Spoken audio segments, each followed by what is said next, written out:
Hello ಎಲ್ಲರಿಗೂ ನಮಸ್ಕಾರ. Welcome back to jet side. ನಾನು ನಿಮ್ಮ ರಜನೀಶ್.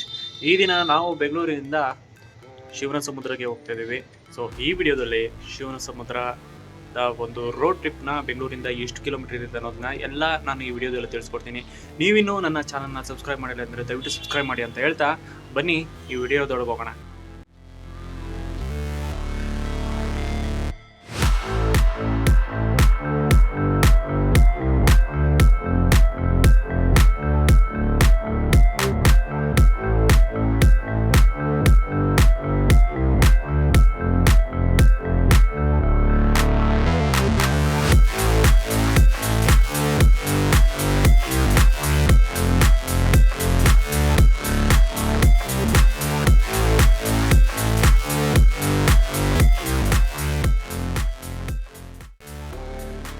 ಬೆಂಗಳೂರಿನಿಂದ ಸುಮಾರು 120 ಕಿಲೋಮೀಟರ್ ದೂರದಲ್ಲಿರುವಂತಹ ಈ ಶಿವನ ಸಮುದ್ರ ಇರೋದು ಚಾಮರಾಜನಗರ ಜಿಲ್ಲೆಯ ಕೊಳ್ಳೇಗಾಲ ತಾಲೂಕಿನಲ್ಲಿ.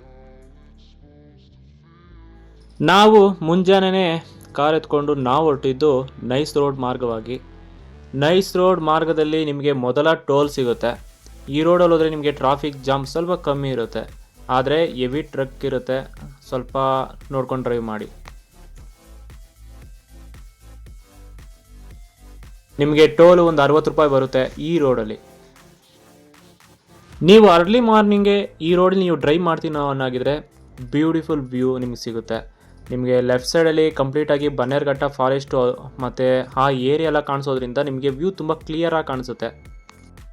ಎಸ್ಪೆಷಲಿ ಬೈಕರ್ಸಿಗೆ ಹೇಳಿ ಮಾಡಿಸಿದಂಥ ರಸ್ತೆ. ನಿಮಗೆ ಎಷ್ಟು ಜನಕ್ಕೆ ನೆನಪಿದೆಯೋ ಗೊತ್ತಿಲ್ಲ, ಇಲ್ಲಿ 13-14 ವರ್ಷಗಳ ಹಿಂದೆ ಫಾರ್ಮುಲಾ ರೇಸ್ ಸಹ ನಡೆದಿತ್ತು, ವೊಡಾಫೋನ್ ಕಂಪ್ನಿದು. ನಿಮ್ಗೆ ಯಾರಿಗಾದ್ರೂ ನೆನಪಿದ್ರೆ ಅಥವಾ ಆ ಫಾರ್ಮುಲಾ 1 ರೇಸ್ನ ನೀವು ನೋಡಿದರೆ ದಯವಿಟ್ಟು ಕಮೆಂಟ್ ಬಾಕ್ಸಲ್ಲಿ ಕಮೆಂಟ್ ಮಾಡಿ.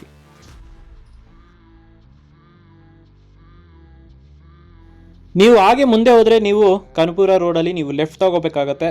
ಅಲ್ಲೂ ಸಹ ಒಂದು ಟೋಲ್ ಸಿಗುತ್ತೆ. ನಿಮಗೆ ಫಾಸ್ಟ್ ಆಗಿದ್ರೆ ಇನ್ನೂ ಈಸಿ ಆಗುತ್ತೆ ಕಾರಲ್ಲಿ. ಬೈಕಲ್ಲಿ ಬರೋ ಹಾಗಿದ್ರೆ ಅವರು ಸಹ ಟೋಲ್ ಕಟ್ಟಬೇಕಾಗತ್ತೆ ಈ ರೋಡಲ್ಲಿ. ನಿಮಗೆ ಇನ್ನೊಂದು ವಿಚಾರ ನೆನಪಿರಲಿ, ಈ ರೋಡಲ್ಲಿ ತುಂಬ CC ಕ್ಯಾಮ್ರಾಗಳಿದೆ. ಹಾಗೆ ಬೈಕರ್ಸ್ಗಳು 60 ಕಿಲೋಮೀಟ್ರ್ ಮೇಲೆ ಡ್ರೈವ್ ಮಾಡೋ ಹಾಗಿಲ್ಲ. ಪೊಲೀಸರು ಅಲ್ಲಿ ನಿಂತಿರ್ತಾರೆ, ಸ್ವಲ್ಪ ಕೇರ್ಫುಲ್ಲಾಗಿ ಡ್ರೈವ್ ಮಾಡಿ.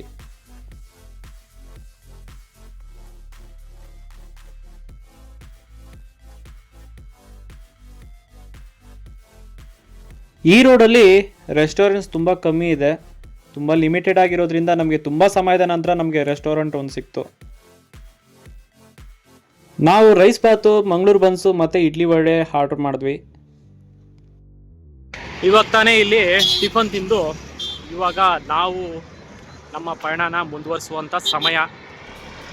ಊಟ ಟಿಫನ್ ಓಕೆ, ನಾಟ್ ಬ್ಯಾಡ್. ಇಲ್ಲಿ ಈ ಹೋಟ್ಲ್ ಮುಂದೆನೇ ಒಂದು ಗಣೇಶದ ಒಂದು ಸ್ಟ್ಯಾಚು ಇದೆ, ತುಂಬ ಬ್ಯೂಟಿಫುಲ್ ಆಗಿದೆ. ನೀವು ಈ ಶಿವನ ಸಮುದ್ರಕ್ಕೆ 2 ಮಾರ್ಗದಲ್ಲಿ ಹೋಗ್ಬೋದು. ಒಂದು ಕನಕಪುರ ಮಾರ್ಗವಾಗಿ ಮಳವಳ್ಳಿ ಹೋಗಿ ಮತ್ತೆ ನೀವು ಅಲ್ಲಿಂದ ಶಿವನ ಸಮುದ್ರ ಹೋಗ್ಬೋದು. ಇನ್ನೊಂದು ಮಾರ್ಗ ಮೈಸೂರು ಎಕ್ಸ್ಪ್ರೆಸ್ ತೊಗೊಂಡ್ರೆ ನೀವು ಮದ್ದೂರು ಹತ್ರ ನೀವು ಲೆಫ್ಟ್ ತೊಗೋಬೇಕಾಗತ್ತೆ. ಸೊ ಅಲ್ಲಿಂದ ಮತ್ತೆ ಮಳವಳ್ಳಿ ಮಾರ್ಗವಾಗಿ ನೀವು ಹೋಗ್ಬೋದು.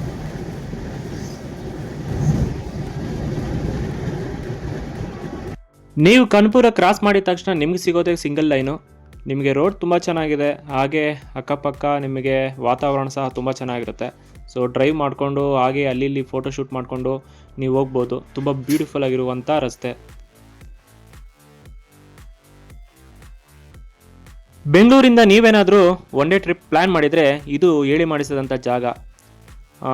ಇಲ್ಲಿ ಕೇವಲ ಶಿವನ ಸಮುದ್ರ ಮಾತ್ರ ಅಲ್ಲ, ಮೇಕೆದಾಟು, ಸಂಗಮ, ತಲಕಾಡು, ಬಿಳಿಗಿರಿರಂಗನ ಬೆಟ್ಟ, ಇದೆಲ್ಲದಕ್ಕೂ ಇದೇ ಮಾರ್ಗ ನೀವು ಯೂಸ್ ಮಾಡಿ. ಸೊ ನಿಮಗೆ ಎಲ್ಲ ಒಂದೇ ಕಡೆ ಒಂದು 1/2 hour 45 minutes ನಿಮ್ಗೆ ಡಿಫ್ರೆನ್ಸ್ ಇರುತ್ತೆ ಅಷ್ಟೇ. ನೀವು ಮಳವಳ್ಳಿ ಕ್ರಾಸ್ ಆಗಿದ ತಕ್ಷಣ ನಿಮಗೆ ಮತ್ತೊಂದು ಟೋಲ್ ಸಿಗುತ್ತೆ, ಅಲ್ಲೂ ಸಹ ಒಂದು 60 ರೂಪಾಯಿ ಪೇ ಮಾಡಬೇಕಾಗತ್ತೆ. ನೀವು ನೇರವಾಗಿ ಹಾಗೆ ಸ್ಟ್ರೈಟ್ ಹೋದರೆ ನಿಮ್ಗೆ ಸಿಗೋದು ಕೊಳ್ಳೇಗಾಲ, BR ಹಿಲ್ಸ್, ತಲಕಾಡು. ಹೀಗೆ ನೀವು ಲೆಫ್ಟ್ ತೊಗೊಂಡ್ರೆ ನಿಮ್ಗೆ ಸಿಗೋದೆ ಶಿವನ ಸಮುದ್ರ. ಈ ಶಿವನ ಸಮುದ್ರ ಕೇವಲ ಫಾಲ್ಸ್ಗೆ ಮಾತ್ರ ಫೇಮಸ್ ಆಗಿಲ್ಲ, ಇದು ಭಾರತದಲ್ಲೇ ಮೊದಲನೇದಾಗಿ ಹೈಡ್ರೋ ಎಲೆಕ್ಟ್ರಿಕ್ ಪವರ್ ಸ್ಟೇಷನ್ ಆದಂಥ ಜಾಗ. 1902ರಲ್ಲಿ ನಮ್ಮ ಮೈಸೂರಿನ ಮಹಾರಾಜರು ಇದನ್ನು ಸ್ಥಾಪನೆ ಮಾಡ್ತಾರೆ. ನಿಮಗೆ ಎಷ್ಟು ಜನಕ್ಕೆ ನೆನಪಿದೆಯೋ ಗೊತ್ತಿಲ್ಲ, KGF-ನ ಗಣಿಗಾರಿಕೆಯ ಬಗ್ಗೆ ಒಂದು ಲೆಸನ್ ಬರುತ್ತೆ ನಾವು ಓದೋ ಟೈಮಲ್ಲಿ. ಅದರಲ್ಲಿ ಈ ಶಿವನ ಸಮುದ್ರದ ಬಗ್ಗೆ ಒಂದು ಲೈನ್ ಕೊಟ್ಟಿರ್ತಾರೆ. ಏನಂದರೆ ಗಣಿಗಾರಿಕೆಗೆ ಇಲ್ಲಿಂದ ಪವರ್ ಸಪ್ಲೈ ಮಾಡ್ತಾಯಿದ್ರು ಅಂತ. ಅದು ಎಷ್ಟು ಜನಕ್ಕೆ ನೆನಪಿದೆಯೋ ನನಗೆ ಗೊತ್ತಿಲ್ಲ. ಯಾರಿಗಾದ್ರೂ ಗೊತ್ತಿದ್ದರೆ ಕಮೆಂಟ್ ಮಾಡಿ. ಈ ಶಿವನ ಸಮುದ್ರ ಪ್ರತಿ ವರ್ಷ ಆಗಸ್ಟ್ ನಂತರ ತುಂಬ ಕ್ರೌಡ್ ಆಗ್ತಾಯಿತ್ತು. ಕಾರಣ ಯಾಕಂದರೆ KRS ಡ್ಯಾಮಲ್ಲಿ ಆಮೇಲೆ ನೀರು ಮಟ್ಟ ತುಂಬಿದ ನಂತರ ಡ್ಯಾಮ್ ಓಪನ್ ಮಾಡ್ತಾಯಿದ್ರು. ಆದರೆ ಈ ಸಲ ಮಳೆ ತುಂಬ ಚೆನ್ನಾಗಿ ಆಗಿರೋದ್ರಿಂದ ಮುಂಚೆನೇ ಡ್ಯಾಮ್ ಓಪನ್ ಮಾಡಿದರೆ ಇದೇ ಫಸ್ಟ್ ಟೈಮ್ ಅಂದ್ಕೊತೀನಿ. ಜುಲೈಯಲ್ಲಿ ಡ್ಯಾಮ್ ಓಪನ್ ಆಗಿರೋದು. ಆದ್ದರಿಂದ ಇಷ್ಟೊಂದು ಟ್ರಾಫಿಕ್ ಜಾಮು ಈ ಶಿವನ ಸಮುದ್ರ ನೋಡೋದಕ್ಕೆ. ನೀವು ಈ ಶಿವನ ಸಮುದ್ರಕ್ಕೆ ನೀವು 4 ವೀಲರು ಅಥವಾ 2 ವೀಲರು ಬರೋ ಹಾಗಿದ್ದರೆ ಇಲ್ಲಿ ಯಾವುದೇ ಪೇ ಮಾಡೋ ಅವಶ್ಯಕತೆ ಇಲ್ಲ. ಇದು ಕಂಪ್ಲೀಟಾಗಿ ಫ್ರೀ ಇರುತ್ತೆ. ಎಂಟ್ರಿ ಫೀಸು ಮತ್ತು ಪಾರ್ಕಿಂಗ್ ಚಾರ್ಜ್ ಎಲ್ಲ ಫ್ರೀ ಇರುತ್ತೆ. ಆದರೆ ಭರಚುಕ್ಕಿಲಿ ನೀವು ಪೇ ಮಾಡಬೇಕಾಗತ್ತೆ ಎಂಟ್ರಿ ಫೀಸು ಮತ್ತು ಪಾರ್ಕಿಂಗ್ ಚಾರ್ಜು. ತುಂಬ ಟ್ರಾಫಿಕ್ ಜಾಮ್ ಇತ್ತು. ಇನ್ನೂ 2 ಕಿಲೋಮೀಟ್ರ್ ಹೋಗಬೇಕಾಗಿತ್ತು. ಆದ್ದರಿಂದ ತುಂಬ ಜನ ಅಲ್ಲೇ ಪಾರ್ಕಿಂಗ್ ಮಾಡಿ ನಡ್ಕೊಂಡು ಹೋಗ್ತಾಯಿದ್ರು.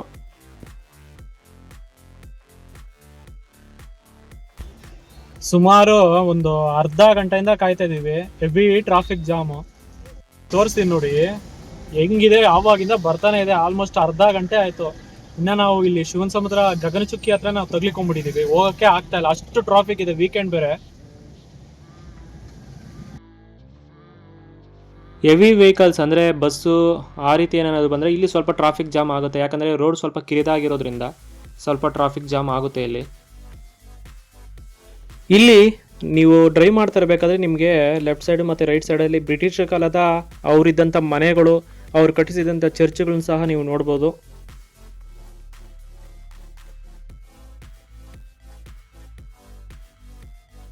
ನಮಗೆ ಪಾರ್ಕಿಂಗ್ ಮಾಡೋದೇ ಒಂದು ದೊಡ್ಡ ಸಮಸ್ಯೆ ಆಯಿತು. ನಮಗೆ ಪಾರ್ಕಿಂಗ್ ಎಲ್ಲೂ ಜಾಗ ಸಿಗಲಿಲ್ಲ.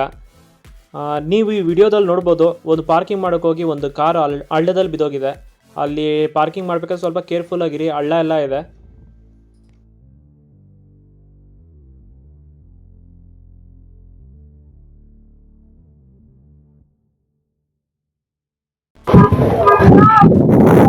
ಬೆಂಗಳೂರಲ್ಲಿ ಇದೆ, ಅಷ್ಟು ಕ್ರೌಡ್ ಇದೆ ಇಲ್ಲಿ ನೋಡಿ. ಇಲ್ಲಿಂದ ನೋಡಿದ್ರೆ ಬರೀ ಪಾರ್ಕಿಂಗ್. ನಾವು ಆಲ್ಮೋಸ್ಟ್ 1 ಕಿಲೋಮೀಟರ್ ಬಿಟ್ಟು ಅಲ್ಲಿಂದ ಮತ್ತೆ ನಾವು ಹೋಗ್ತಾ ಇದ್ದೀವಿ ಪಾರ್ಕಿಂಗ್ ಮಾಡ್ಬಿಟ್ಟು.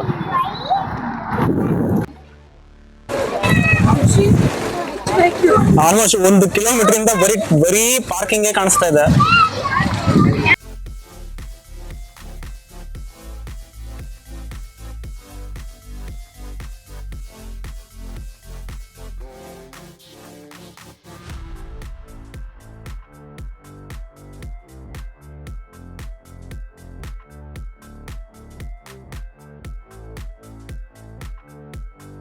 ಆ ಫಾಲ್ಸ್ ಹತ್ರ ಬಂದಿದ ತಕ್ಷಣ ಆ ಕ್ರೌಡ್ ನೋಡಿ ನಮಗೆ ಶಾಕ್ ಆಯಿತು. ಅಷ್ಟು ಕ್ರೌಡ್ ಇದ್ದಾರೆ. ನಾವು ಹೇಗೆ ವಿಡಿಯೋ ಮಾಡೋದು, ಹೇಗೆ ಫೋಟೋಸ್ ತಗೊಳೋದಂತಲೇ ಗೊತ್ತಾಗಲಿಲ್ಲ.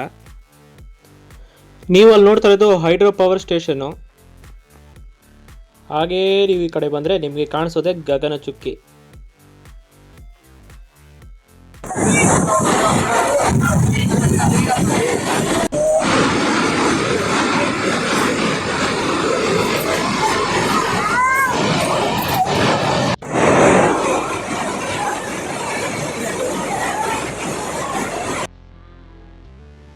ಈ ಗಗನಚುಕ್ಕಿ ಸುಮಾರು 290 ಅಡಿ ಎತ್ತರದಿಂದ ಧುಮುಕುವಂಥ ಒಂದು ಜಲಪಾತವಾಗಿದೆ. ಭರಚುಕ್ಕಿ 230 ಅಡಿ ಎತ್ತರದಿಂದ ಧುಮುಕುವಂಥ ಜಲಪಾತವಾಗಿದೆ. ಕಾವೇರಿ ನದಿ 2 ಕವಲಾಗಿ ಒಡೆದು ಇಲ್ಲಿ 2 ಫಾಲ್ಸ್ನ ಕ್ರಿಯೇಟ್ ಮಾಡುತ್ತೆ. ಒಂದು ಗಗನಚುಕ್ಕಿ, ಮತ್ತೊಂದು ಭರಚುಕ್ಕಿ. ನೀವು ಇಲ್ಲಿ ನೋಡ್ತಾ ಇರೋದು ಶಿವನ ಸಮುದ್ರದ ಗಗನಚುಕ್ಕಿ. ಇದು 2 ಫಾಲ್ಸ್ ತುಂಬ ಬೋರ್ಗರಿತರವಾಗಿ ಬರುತ್ತೆ. ಆದ್ದರಿಂದ ಇದನ್ನು ಗಗನಚುಕ್ಕಿ ಅಂತಾರೆ. ಆದರೆ ಭರಚುಕ್ಕಿ ನಿಧಾನವಾಗಿ ಧುಮುಕುವಂಥ ಒಂದು ಜಲಪಾತವಾಗಿದೆ. ಆದರೆ ಆ ಭರಚುಕ್ಕಿನ ನೋಡೋದಕ್ಕೆ ನೀವು 18 ಕಿಲೋಮೀಟ್ರು ಇಲ್ಲಿಂದ ಹೋಗಬೇಕು.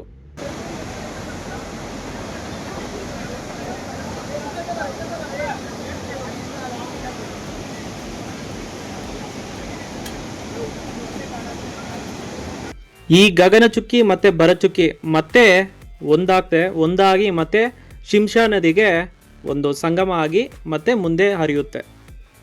ಗೌರ್ಮೆಂಟ್ ಅವರು ಪ್ರತಿ ವರ್ಷ ಇಲ್ಲಿ ಗಗನಚುಕ್ಕಿ ಮತ್ತು ಭರಚುಕ್ಕಿಯ ಮಹೋತ್ಸವ ಆಚರಣೆ ಮಾಡ್ತಾರೆ. ಶಿವನ ಸಮುದ್ರಕ್ಕೆ ಬರೋ ಹಾಗಿದ್ರೆ ದಯವಿಟ್ಟು ವೀಕೆಂಡಲ್ಲಿ ಮಾತ್ರ ಬರಬೇಡಿ, ಕ್ರೌಡ್ ಹೇಗಿದೆ ಅಂತ ನಾನು ತೋರಿಸ್ತೀನಿ ನೋಡಿ.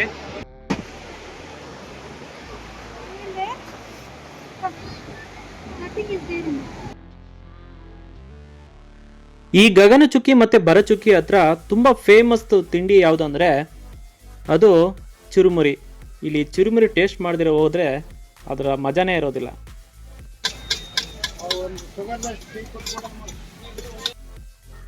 ಅಲ್ಲೇ ನಿಮಗೆ ತುಂಬ ಫೇಮಸ್ ಆದಂಥ ಚನ್ನಪಟ್ಟಣ ಗೊಂಬೆಗಳು ಸಹ ನೀವು ನೋಡ್ಬೋದು, ಅದು ಮಾರಾಟಕ್ಕೆ ಇಟ್ಟಿದ್ದಾರೆ. ನಾವು ಅಲ್ಲಿಂದ ಹೊರಟಿದ್ದು ಭರಚುಕ್ಕಿ ಫಾಲ್ಸ್ ನೋಡೋದಕ್ಕೆ ಅಂತ. ಆನ್ ದ ವೇ ಹೋಗುವಾಗ ನಿಮಗೆ ಹೈಡ್ರೋ ಎಲೆಕ್ಟ್ರಿಕ್ ಪವರ್ ಸ್ಟೇಷನ್ ಸಹ ಕಾಣಿಸುತ್ತೆ. ಅಲ್ಲಿಗೆ ಹೋಗೋಕ್ಕೆ ಅನುಮತಿ ಇಲ್ಲ, ನಾನು ಟ್ರೈ ಮಾಡಿದೆ ಅಲ್ಲಿ ಆಗುತ್ತೋ ಹೋಗೋದಕ್ಕೆ ಅಂತ, ಬಟ್ ಅಲ್ಲಿ ಪರ್ಮಿಷನ್ ಇಲ್ಲ, ರಿಸ್ಟ್ರಿಕ್ಟೆಡ್ ಏರಿಯಾ. ಅಲ್ಲಿಂದ ವ್ಯೂ ತುಂಬ ಚೆನ್ನಾಗಿ ಕಾಣಿಸುತ್ತೆ ಈ ಗಗನಚುಕ್ಕಿದು. ನೀವು ಆ ಭರಚುಕ್ಕಿ ನೋಡೋದಕ್ಕೆ ಇದೇ ಕೊಳ್ಳೆಗಾಲದ ಮಾರ್ಗದಲ್ಲಿ ನೀವು ಹೋಗ್ಬೇಕಾಗತ್ತೆ.